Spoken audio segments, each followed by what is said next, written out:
خدا کا شکر ہے کہ ہم اور آپ فلسطین میں نہیں ہیں. اگر ہم اور آپ فلسطین میں ہوتے تو مسجد اقصی کو سونے کی پلیٹ میں رکھ کر یہودیوں کو پیش کر چکے ہوتے. ہم ضمیر فروش ہیں. ہم صرف انفرادی کیریئر کے کتے اور غلام ہیں. ہم نے اپنا اجتماعی اور قومی مقصد بالکل عرصے سے بنا رکھا ہے. آخری بات کہتا ہوں، اگر اس کے بعد آپ کی آج کی رات کی نیند حرام نہ ہو تو مجھے نہیں معلوم آپ کے اندر ایمان کا ذرہ باقی ہے کہ نہیں. صحیح حدیثوں سے معلوم ہوتا ہے کہ آخری زمانے میں پھر انصاف قائم ہوگا.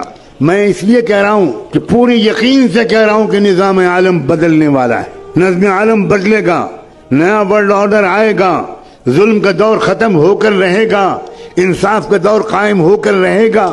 مگر یہ سن کر آپ سوچیں گے واہ واہ واہ واہ واہ واہ واہ، یہ آخری بات تو حضرت نے کہی بس یہ یاد رکھنے کی ہے، باقی تو اور لوگ یاد رکھیں گے. جب انصاف کا نظام قائم ہوگا تو ہمیں کیا فکر کرنے کی ضرورت ہے. اب سنیے آگے، امام مہدی کے جس جماعت کے ذریعے سے دنیا بھر میں ایک نیا ورلڈ آرڈر آئے گا، امام مہدی کے ساتھ صرف 12,000 مسلمانوں. سن رہے ہیں آپ؟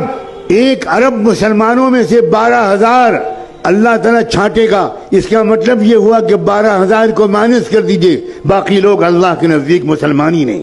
یہ ہے کیفیت. ہوش میں آؤ لوگوں، بے ہوشی سے نکلو. اپنی بیویوں کو سمجھاؤ کہ بہت ہو گیا میک اپ، بہت ہو گیا مسخرہ پن. کچھ لمحے کے لیے سیریس گفتگو بھی کرو اپنی فیملی سے. مستقبل اسلام کا ہے، میں قسم کھا کے کہہ رہا ہوں. مستقبل یہودیت کا نہیں ہے، مستقبل صہیونیت کا نہیں ہے، مستقبل برہمنیت کا نہیں ہے، مستقبل اسلام کا ہے. لیکن میں مستقبل مسلمانوں کا ہے یہ نہیں کہہ رہا ہوں. بہت فرق ہے دونوں باتوں میں. مسلمانوں کا مستقبل اور اسلام کا مستقبل.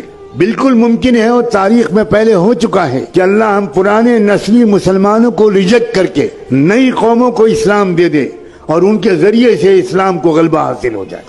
نسلی مسلمان ناکارہ ہو گئے. اللہ نے قرآن میں صاف کہا ہے وَإِن تَتَوَلَّوْا يَسْتَبْدِلْ قَوْمًا غَيْرَكُمْ ثُمَّ لَا يَكُونُوا أَمْثَالَكُمْ. اگر تم ناقدری کرو گے اسلام کی تو اللہ تمہیں بدل دے گا، تمہیں ریجیکٹ کر دے گا اور ایک نئی قوم لے آئے گا اور وہ تمہاری طرح نکمی نہیں ہوگی.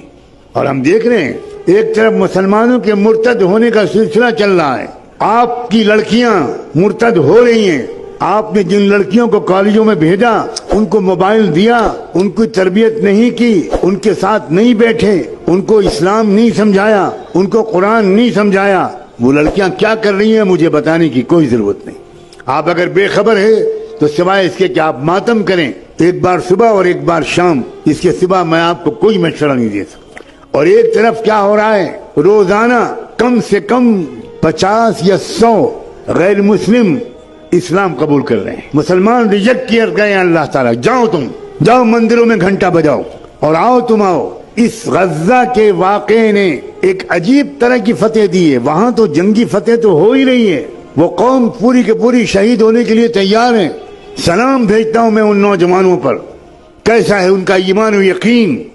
اللہ کے رسول نے فرمایا تھا الایمان حین تقع الفتن بالشام. یاد رکھنا ایک زمانہ ایسا آئے گا کہ ساری دنیا کے اندر مسلمان بے راہ ہو جائیں گے، صرف فلسطین کے علاقے میں ایمان باقی رہے گا. یہ حضور کی صحیح حدیث ہے. آج ہم اپنی آنکھوں سے دیکھ رہے ہیں کیا ایمان ہے وہاں.